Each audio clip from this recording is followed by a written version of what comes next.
Okay, we're on page 183.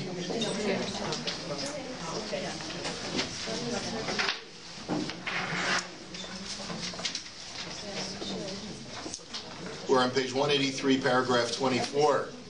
The rabbi says, "You have shamed me, king of the Khazars. You have shamed me." Probably the most famous line in the entire book of the Kuzari. Hovashtani melech kozar. I am ashamed of your words, because I have no good answer for your accusation that diaspora Jewry are hypocritical. I have no response. Now, in order for us to properly understand the words of the rabbi to the Khazar king, I want us to recall the analogy that Rabbi Yehuda Halevi had given about what it means for a Jew to live in Eretz Yisrael. If you recall, several weeks ago we learned that the rabbi had suggested to the Khazar king that a Jew living in Eretz Yisrael is a superior human being. And we had mentioned that any time that Rabbi Yehuda Halevi talks about a superior human being or an elite human being, he's referring to the ability for the human being to be a prophet, to prophesy. And this immediately led the Khazar king to question it. He says, I've never seen the people living in the Middle East claiming any superiority to people living in other places. What makes the people living in the region of Israel so special? So the rabbi's response was to give him an analogy. His analogy was to a vine. Remember that the analogy of the vine? He says, you have a vine that is capable of producing the finest grapes. There's only one problem. It's not planted in the right soil. And so no matter how good of a species that vine is, if you don't plant it in the right soil that has the proper nutrients, it's not going to grow and produce the best quality grapes. And there's one other thing that you need. You need three sort of components to produce a superlative grape. You need a good vine, you need good soil, and what's the third thing? Anyone remember? Water. Water, or, in general, cultivation. You need to cultivate it properly. You need to water it, you need to fertilize it, you need to hoe the soil and aerate it and do all of the things that farmers do that I know absolutely nothing about. Right? If you're growing a vineyard. So the problem is, so what are the three things in the analogy? The Jewish people are the excellent vine. We have inherently within us the greatest ability to produce greatness on a spiritual level. That's Rabbi Yehuda Halevi's thesis. We've spoken about it many times before. Eretz Yisrael represents the soil, which is able to, when the Jew attaches oneself to Eretz Yisrael, he is planted firmly in a place of greatest potential for spiritual growth. But the third ingredient is the cultivation. And that cultivation is the presence of a temple. It is the avoda, it is the service in the temple, and it is the sincere effort that is made on behalf of each and every Jew to be able to make sure that his or her vine grows in the most excellent way possible. Now, the shame that the rabbi is admitting to the Khazar king is that Eretz Yisrael is only as good as the effort that is put into Eretz Yisrael. And if we don't come to Eretz Yisrael with enthusiasm, and we don't put in the effort to Eretz Yisrael, we will not see the produce being grown in Eretz Yisrael that we would like to see happen. And therefore, this is exactly what happens to the Jewish people throughout history. Because we are less than enthusiastic about Eretz Yisrael does not provide us with the desired benefit. The challenge that the Khazar king had presented to the rabbi was that I hadn't seen you in a long time. I wasn't sure. It's the coffee. Yeah. So he said, I didn't know. You Jews always pray to God to return His presence to Zion. You always bow down to the Holy Land. But no one's really trying to get there. No one's making a sincere effort to go to Eretz Yisrael. It's not on the to-do list or the bucket list like we learned last week. Thank you so much. You're welcome. Thank you. It's really not necessary. But I feel bad if I get myself one. No, I don't want you to.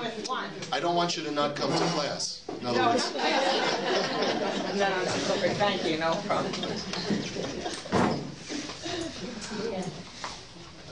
So the rabbi says, you're right, we are hypocritical.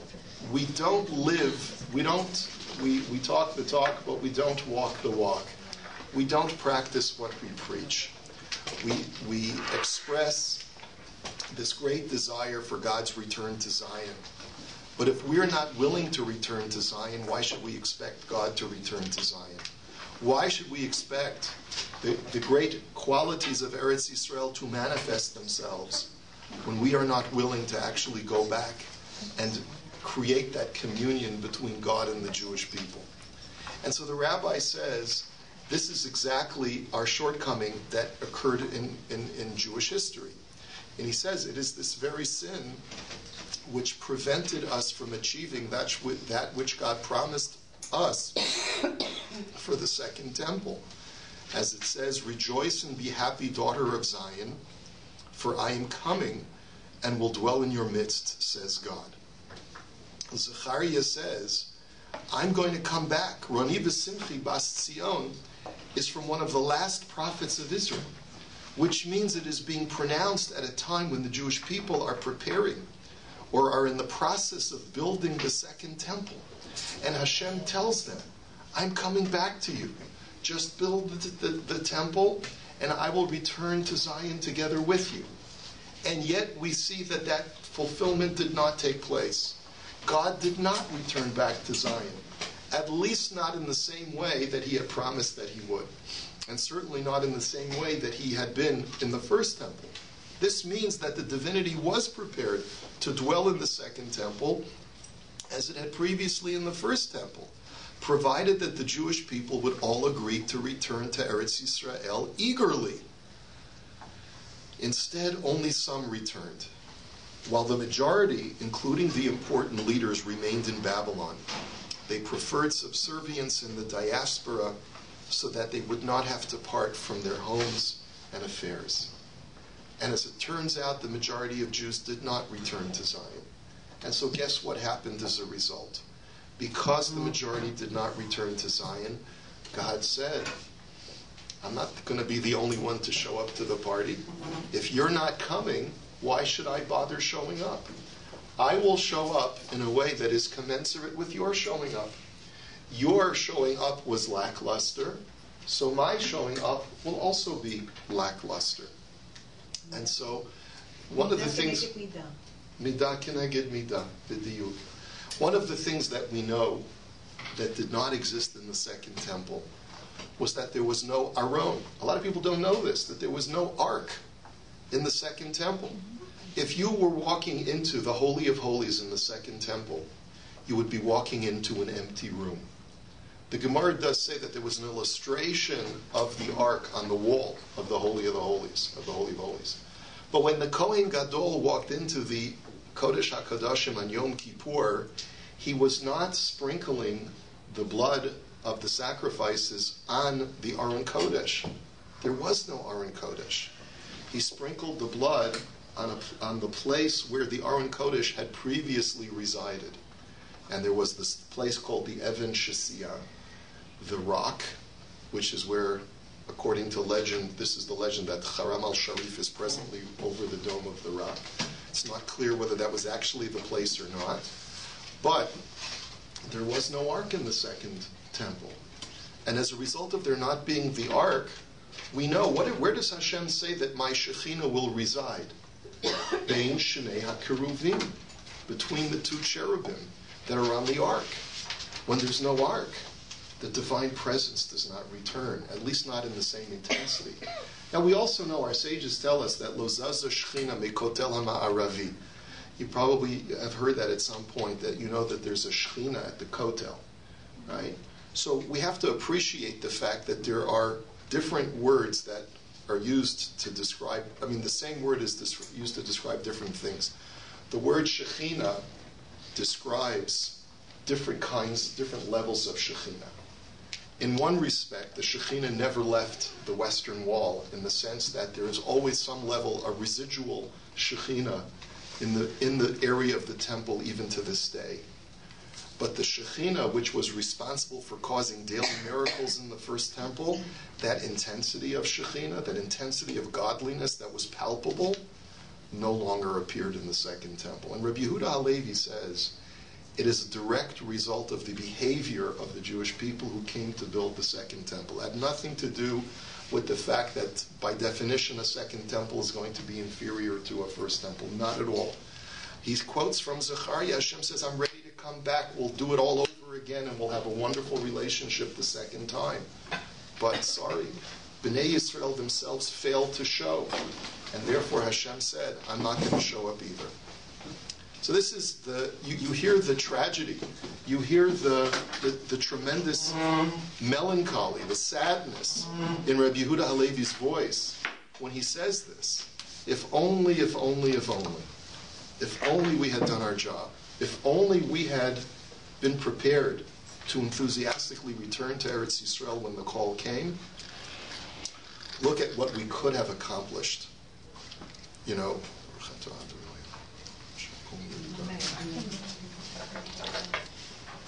I had quoted this passage in the Kuzari a couple of weeks ago on Shabbos in reference to the fact that, we know that when the original Chalutzim came back to Israel, even before the founding of the state, the vast majority of them were not observant Jews. They were not religious Jews. And this led a number of rabbis in the end of the 19th, the beginning of the 20th century, to suggest that the entire Zionist project could not possibly be the will of God. Because how could Hashem allow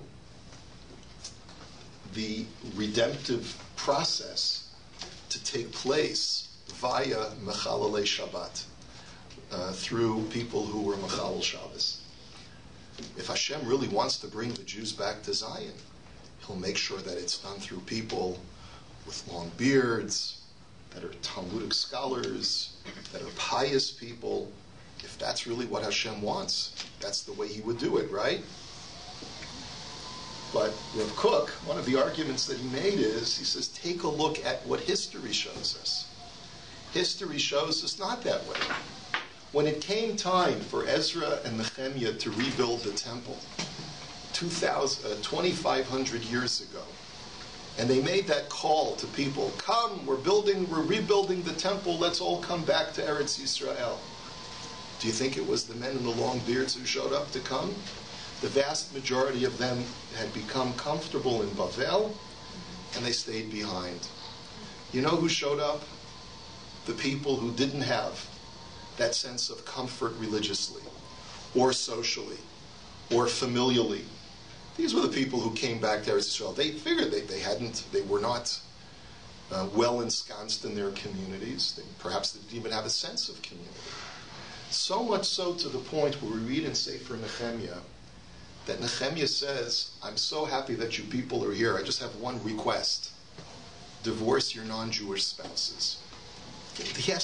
Now, can you imagine that? If we're talking about very, very frum people who are coming back to build the second Beis HaMikdash, I could hear maybe someone said, from now on we're just going to have Chalav Yisrael. We're not going to allow, Hershey's anymore in the Beis HaMikdash.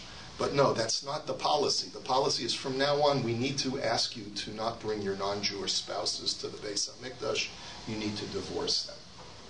Just think about it for a second. This is the quality of people that we're dealing with. Nehemiah tells the people that for the first time in decades, we're going to celebrate the holiday of Sukkot according to Halacha. And Rabbi Yehuda Halevi will quote this later on, but he tells the people, I know you haven't done this in a long time, but I want you to go out and collect branches of wood. We're going to build sukkahs for the first time, perhaps for some people in their lives. This is recorded in the Navi. And everyone went out and they built a sukkah and they got arba minim. And this, for some people, it had been the first time they'd ever performed this mitzvah. So you see that you can't assume, you have this idyllic image in your mind that the people who built the second Beis Hamikdash were all from, they look just like us, they behave just like us. It's not true. Historically, it's not accurate. And so you have to eliminate that vision from your mind. People who came back to build the second Beis Hamikdash, the leadership was absolutely religious. The leadership were Nevi'im. But the people who joined them, many of them, if not most of them, did not have those religious inklings and sensitivities as the leadership did. So therefore, Rav Kook, one of his arguments, of his many arguments, is no one can disqualify the redemptive process of the modern state of Israel by virtue of the fact that it was done by chalutzim who were not religious. Because we know historically that many times that's how the redemptive process begins. The only caveat that we would add is that for what Rabbi Yehuda Levi is telling us is that because it was not the leaders of the Jewish community who came back to build the second Beis Hamikdash, then that would explain why it was not a miraculous process. That would explain why there were so many problems in building the second temple. It would also explain why that even though we had religious autonomy, we didn't have political autonomy for most of the second temple period. You cannot look at the second temple period and say that it was anywhere near as glorious and beneficial for the Jewish people as the first temple period was. First temple period, we had our own monarchy. We were the major superpower in the Middle East for several decades, if not centuries. And that was not the case in the second temple period. We were first under the control of the Persians, then the Medians, then the Greeks, and then the Romans. There was and there was even a time when we didn't even have religious autonomy under the Hasmonean, under the Greek oppression until the Hasmoneans broke through. So, from Rabbi Yehuda Levi's perspective, this is all a result of the lackluster performance and enthusiasm of the Jewish people to build the second temple. So, you look at the modern state. It's got a lot of problems. But how can you blame the Ribono Shel Olam and say, well, this can't be the Ratzon Hashem, if so many people died and it was done through chalutzim, that they go hand in hand. If all of Klal Yisrael would have come back en masse, and the leadership, the Torah leadership, would have brought everyone with them, then maybe we wouldn't need to fight a war every 5 to 10 years. Maybe that wouldn't be necessary, because there would be a different kind of relationship between us and the Ribono Shel Olam. I don't know. I'm just saying that you cannot look at circumstances and extrapolate that, this can't be the will of God. How can there be so many wars? It's simple. We didn't come back the same way we didn't come back to build the second temple. And look, it was not as miraculous as the first temple was, for the very simple reason is that we were not as enthusiastic. So if you don't have all of world Jewry behind the Medina, so then it's not surprising that the Medina faces adversity, and that things work most of the time al pi derech hateva, using natural means to be able to succeed. So, looking at it in this broader sense, a lot of the things that go on in Eretz Yisrael and Medinat Yisrael today make a lot of sense based on the fact that, a large percentage of the people that are running the state are not religious, but it's not their fault. In other words, those are the people that started the state.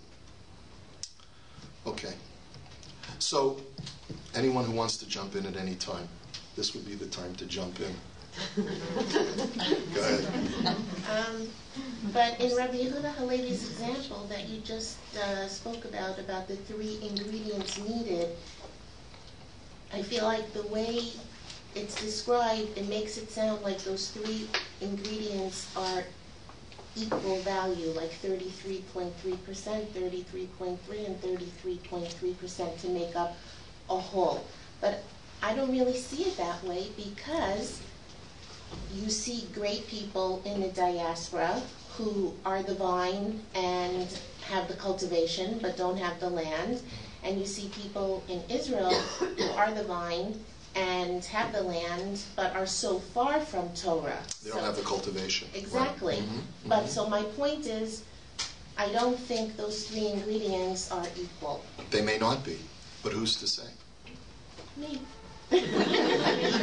Can you honestly say that a Jew who's Shomer Shabbos in the diaspora is by definition better, by virtue of their Shemirat Shabbat, better than the Jew who's living in Eretz Yisrael?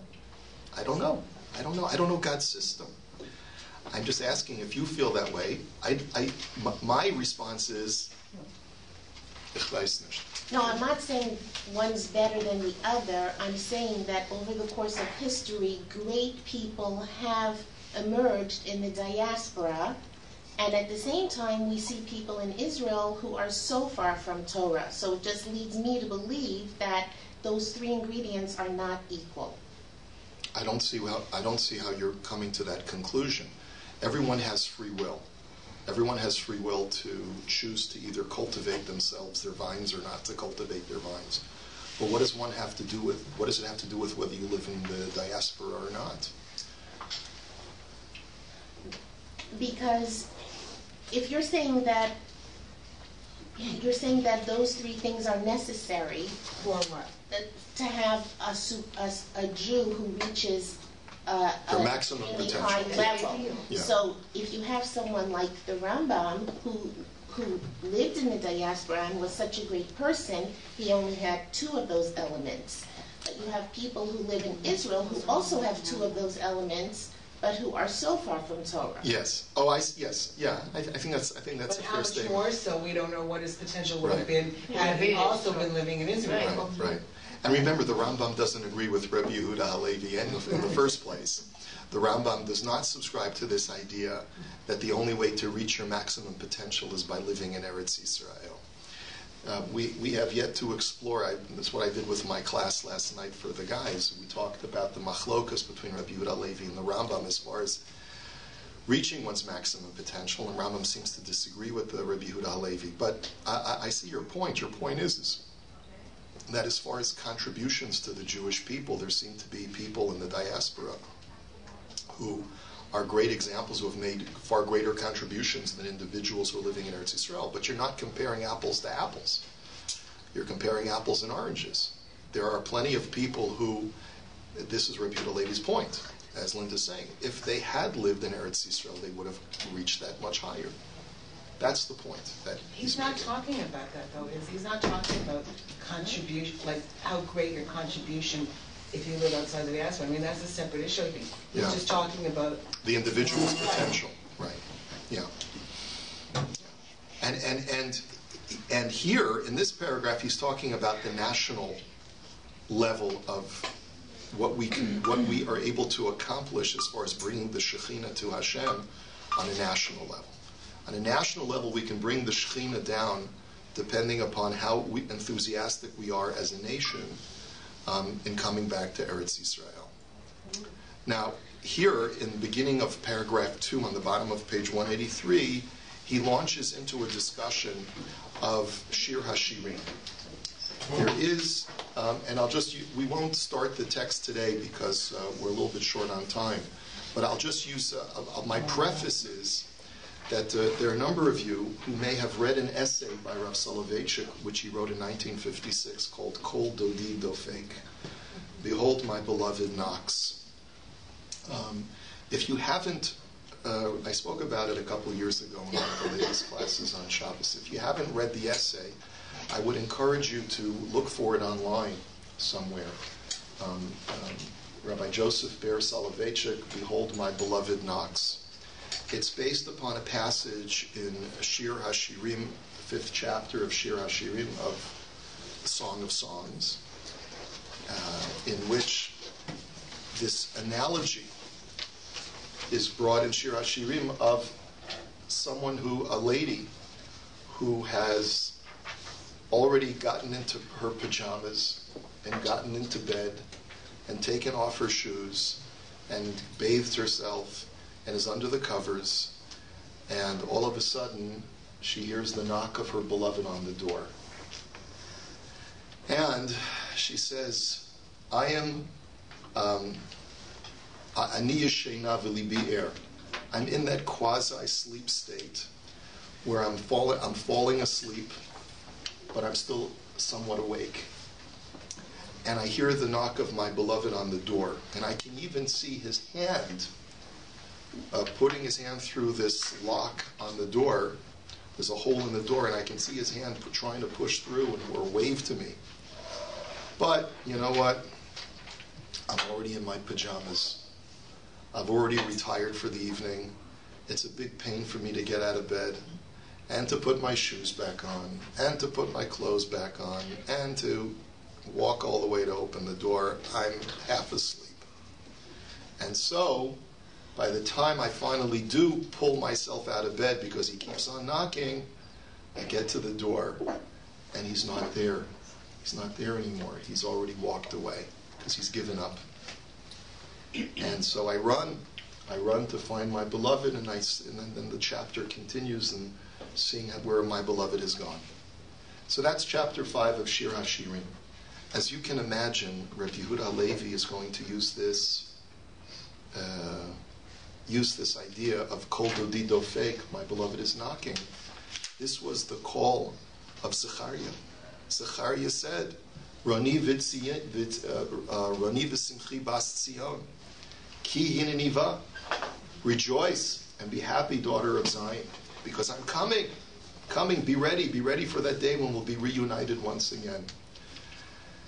And yet, Shlomo HaMelech describes the Jewish people as, we've gotten into our pajamas, we've gotten into bed already, we're exhausted, I have to get out and answer the door, and get out of bed and walk all the way to the door.